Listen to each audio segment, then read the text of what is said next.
Set எனப்படும் மாநில தகுதி தேர்வுகளை நடத்த தேவையான உள்கட்டமைப்புகள் ஆசிரியர் தேர்வு வாரியத்திற்கு உள்ளதாக தமிழ்நாடு அரசு தெரிவித்துள்ளது. உயர்கல்வித்துறை அமைச்சர் கோவி செழியன் வெளியிட்டுள்ள அறிக்கையில், கடந்த 1987ஆம் ஆண்டு உருவாக்கப்பட்ட தமிழ்நாடு ஆசிரியர் தேர்வு வாரியம் சிறப்பாக செயல்பட்டு வருவதாக கூறியுள்ளார். இந்த வாரியம் 2011ஆம் ஆண்டு முதல் ஆசிரியர் தகுதி தேர்வு நடத்திடும் முகவாண்மை நிறுவனமாக செயல்பட்டு வருவதாக அவர் கூறியுள்ளார்.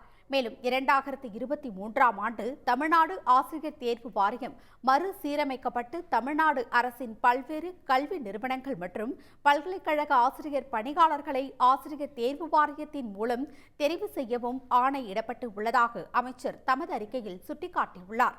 எனவே மாநில தகுதி தேர்வு நடத்துவதற்கான போதுமான நிர்வாக மற்றும் உட்கட்டமைப்பு வசதிகளை ஆசிரியர் தேர்வு வாரியம் கொண்டுள்ளதால் பல்கலைக்கழக பேராசிரியர்களின் பங்களிப்புடன் மாநில தகுதி தேர்வு நடத்தப்படும் என்று அமைச்சர் கோவி செழியன் உறுதியளித்துள்ளார்.